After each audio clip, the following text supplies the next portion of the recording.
भुवनेश्वर के एक निजी अस्पताल में डॉक्टरों की एक टीम ने 19 वर्षीय एक युवक के पेट से सर्जरी के जरिए करीब 15 किलोग्राम वजन का एक बड़ा ट्यूमर निकाला।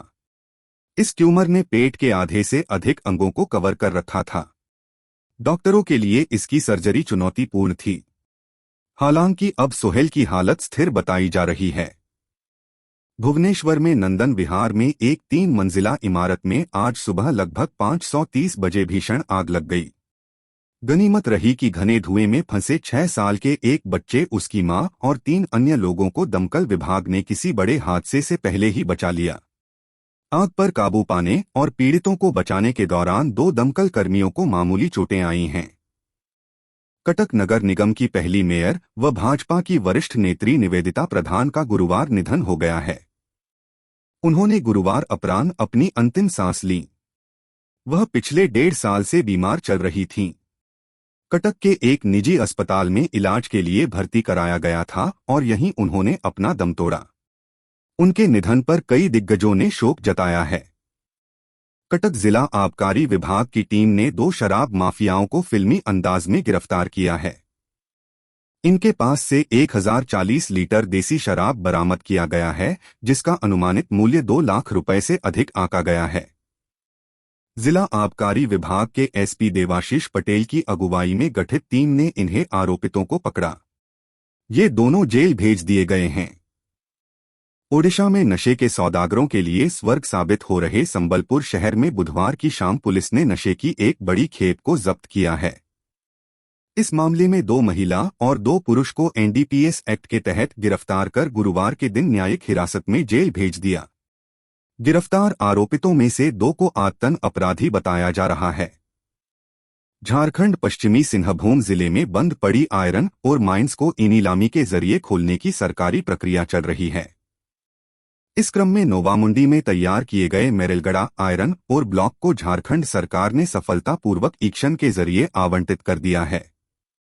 अग्रसेन स्पंज ने इस माइंस को काफी ऊंचे दाम पर खरीदा है। 200.1% प्रीमियर राशि पर बिडिंग अपने नाम की है। दीपाली बार में बतौर डांसर काम करने वाली शुभलक्ष्मी की मौत पर एक सनसनीखेज खुलासा हुआ है। शुभलक्ष्मी को बार में काम पर लगाने वाले अनिल नाम के फोटोग्राफर से पूछताछ में पता चला है कि वह बार गर्ल का काम छोड़ना चाहती थी। इस बारे में दलालों को पता चल गया था। शायद वह उनकी प्रताड़नाओं को बर्दाश्त नहीं कर सकी। 15 अगस्त 1947 को देश ब्रिटिश हुकूमत के 200 साल के शासन से आज़ाद हुआ था। इस दिन पूरा देश आज़ादी का जश्न मना रहा था, लेकिन इस दौरान आज़ादी के लिए लंबा इंतजार करने वाले महात्मा गांधी आज़ादी के किसी भी जश्न में शामिल नहीं हुए थे। ऐसे में कई लोगों को शायद ही मालूम होगा कि महात्मा गांधी कहाँ थे और क्या कर रहे थे। प्रधानमंत्री नरेंद्र मोदी शनिवार को मध्य प्रदेश के सागर जिले में 14वीं सदी के रहस्यवादी कवि और समाज सुधारक संत रविदास को समर्पित 100 करोड़ रुपए के मंदिर की आधारशिला रखेंगे, जहां वह एक सार्वजनिक बैठक को भी संबोधित करेंगे। यह प्रधानमंत्री की भारतीय जनता पार्टी शासित राज्य की 1 महीने से अधिक समय में दूसरी यात्रा होगी, जहां साल के अंत तक विधानसभा चुनाव होने हैं।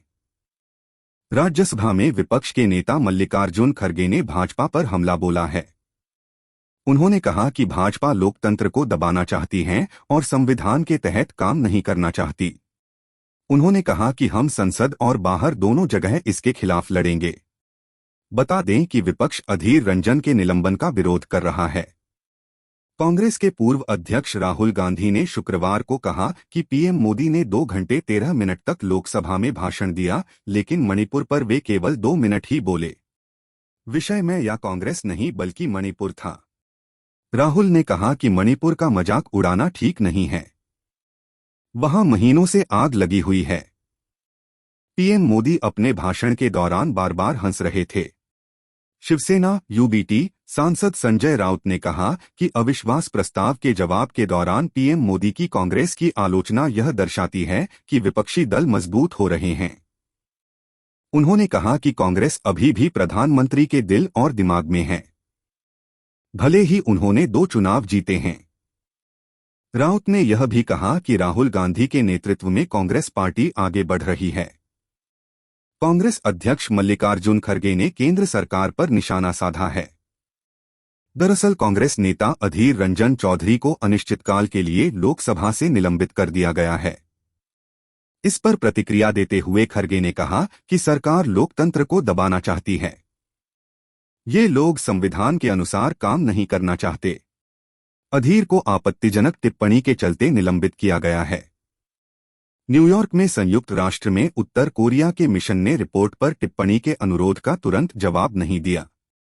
राज्य मीडिया के सीएनए ने बताया, इससे पहले गुरुवार को उत्तर कोरियाई नेता किम जोंग उन ने सेना के शीर्ष जनरल को हटा दिया और युद्ध की संभावना के लिए और अधिक तैयारी करने, हथियारों के उत्पादन को बढ़ावा देने और सैन्य अभ्यास के विस्तार का आह्वान किया। ईरान का हिजाब विवाद अब व्यावसायिक क्षेत्रों तक पहुंच गया है। अब फिल्मी उद्योग पर भी प्रशासन की नजर है। जिस भी फिल्म के कैमरे के पीछे महिलाएं बिना हिजाब के काम कर रही हैं, उस फिल्म को बंद करने का आदेश दिया जा रहा है। इतना ही नहीं, जो महिला बिना स्कार्फ या हिजाब के कार चलाती नजर आ रही हैं, उनकी कार जब्त कर ली जा रही हैं। पाकिस्तान के प्रधानमंत्री शहबाज शरीफ ने कहा कि चुनाव से पहले उनके भाई और पाकिस्तान के पूर्व प्रधानमंत्री नवाज शरीफ पाकिस्तान लौटेंगे और कानूनी कार्रवाई का सामना करेंगे। नवाज शरीफ 2019 से ही लंदन में स्वनिर्वासित जीवन बिता रहे हैं। हालांकि तत्कालीन इमरान खान सरकार ने नवाज शरीफ को उस समय वापस पाकिस्तान लाने की काफी कोशिश भी की थी। अमेरिका के माउई द्वीप के जंगल में लगी आग से अरबों रुपए का नुकसान हो चुका है। आग की वजह से अब तक 55 लोगों की मौत हो चुकी है। इसके अलावा शहर की 1000 से ज्यादा इमारतें जलकर खाक हो चुकी हैं। गवर्नर जॉश ग्रीन ने बताया कि शहर को फिर से खड़ा करने में कई साल और अरबों रुपए लग जाएंगे। खुबानी को ड्राई फ्रूट्स के रूप में खाया जाता है। यह स्वाद के साथ सेहत से भी भरपूर होता है। इसमें vitamin A, vitamin B, vitamin C और अन्य पोषक तत्व पाए जाते हैं, जो शरीर के लिए जरूरी होते हैं। यह डायबिटीज के मरीजों के लिए बेहद फायदेमंद माना जाता है। यह आंखों की रोशनी बढ़ाने में भी मदद करता है। कल ही भारतीय रिजर्व आरबीआई की एमपीसी के फैसलों को सुनाते हुए गवर्नर शक्तिकांत दास ने रेपो रेट को 6.5% पर अपरिवर्तित छोड़ने का फैसला सुनाया था। Bank of Baroda BOB, Canara bank और बैंक ऑफ महाराष्ट्र बीओएम ने उधार दरों एमसीएलआर की सीमांत लागत को 10 आधार अंक तक बढ़ा दिया। हालांकि रेपो दर अपरिवर्तित रही। कारोबारी हफ्ते का आज आखिरी दिन है। आज रुपया गिरावट के साथ बंद हुआ है। आज भारतीय करेंसी 19 पैसे गिरकर बंद हुआ है। वहीं अमेरिकी डॉलर में बढ़त देखने को मिला है। भारतीय शेयर बाजार भी आज गिरावट के साथ बंद हुआ है। वैश्विक कच्चे तेल की कीमतों में उतार चढ़ाव जारी है। पाकिस्तान 5 अक्टूबर से भारत में होने वाले वनडे विश्व कप में टीम भेजने के लिए तैयार हो गया है। पाकिस्तानी विदेश कार्यालय एफओ ने रविवार को बताया, पाकिस्तान का हमेशा से ये मानना रहा है कि खेल को राजनीति से अलग रखना चाहिए। इसलिए हमने तय किया है कि हम आगामी आईसीसी विश्व कप में भाग लेने के लिए अपनी टीम भेजेंगे। केन विलियमसन ने चोट के कारण इस वक्त रिहैब सेशन पर हैं। विलियमसन के वर्ल्ड कप में शामिल होने को लेकर सवाल बना हुआ है। विलियमसन को चेन्नई सुपर किंग्स के खिलाफ आईपीएल 2023 के गुजरात टाइटंस के लिए खेलते समय चोट लग गई थी। न्यूजीलैंड अगस्त और सितंबर के बीच इंग्लैंड के खिलाफ T20 और वनडे सीरीज में विलियमसन इंग्लैंड में अपने साथियों के साथ अपना रिहैब जारी रखेंगे। बांग्लादेश के वनडे कप्तान तमीम इकबाल एशिया कप से पीठ की चोट के कारण बाहर हो गए हैं। ऐसे में अब एशिया कप और वनडे वर्ल्ड से पहले टीम को नए कप्तान का चुनाव करना था। टीम के सामने कप्तान का चुनाव करना किसी चुनौती से कम नहीं था।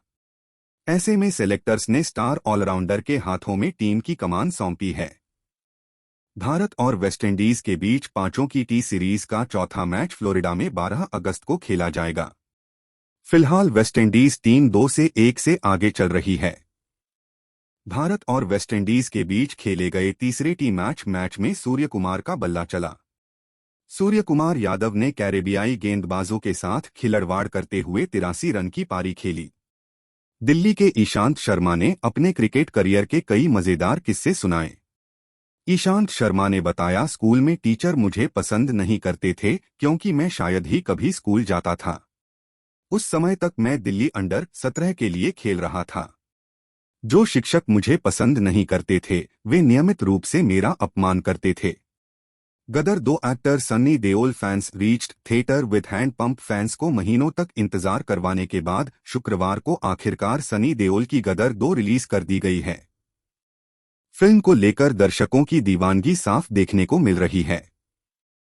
सोशल मीडिया के अंदर और बाहर के वीडियो वायरल हो रहे हैं जिनमें तारा सिंह का जादू एक बार फिर देखने को मिल रहा है। Reality show big boss season 2 में मनीषा रानी को कंटेस्टेंट एल्विश यादव के साथ फ्लर्ट करती हुई नजर आती हैं। कई बार उन्हें चिढ़ाया जाता है कि उन्हें एल्विश से प्यार हो गया है। अब मनीषा के पिता ने दोनों के रिश्ते के बारे में बात की है और कहा है कि ये सिर्फ फन और गेम के लिए किया जा रहा। दुलकर सलमान अपनी दमदार एक्टिंग के लिए काफी फेमस हैं। फिल्म सीतारामम और चुप में अपनी दमदार अदाकारी से दुलकर फैंस का दिल जीत चुके हैं। आने वाले समय में दुलकर किंग ऑफ कोठा जैसी फिल्म में नजर आएंगे। इससे पहले एक्टर ने वेब सीरीज रीमेक को लेकर बड़ी बात कह दी है। Rani Mukherjee opens up about miscarriage in 2020। Bollywood की मशहूर अदाकारा रानी मुखर्जी हाल ही में Indian film festival of Melbourne में पहुंची थीं, जहां मिसेस चटर्जी वर्सेस नॉर्वे की एक्ट्रेस ने अपनी जिंदगी से जुड़े सबसे दर्दनाक समय के बारे में बताया। उन्होंने अपने दूसरे मिसकैरेज के बारे में बताते हुए ये भी खुलासा किया कि आखिर उन्होंने पहले कभी इस बारे में क्यों बात नहीं की। श्रीदेवी के लिए फैंस के बीच जिस तरह की दीवानगी थी वैसी दूसरी किसी अभिनेत्री के लिए नहीं हुआ करती थी। श्रीदेवी हिंदी सिनेमा की उन चुनिंदा अभिनेत्रियों में शामिल रही हैं जिन्होंने हर तरह के रोल को दिल से निभाकर अपनी पहचान बनाई है। उन्होंने अपने करियर में कुल मिलाकर 200 से अधिक फिल्मों में अभिनय किया था।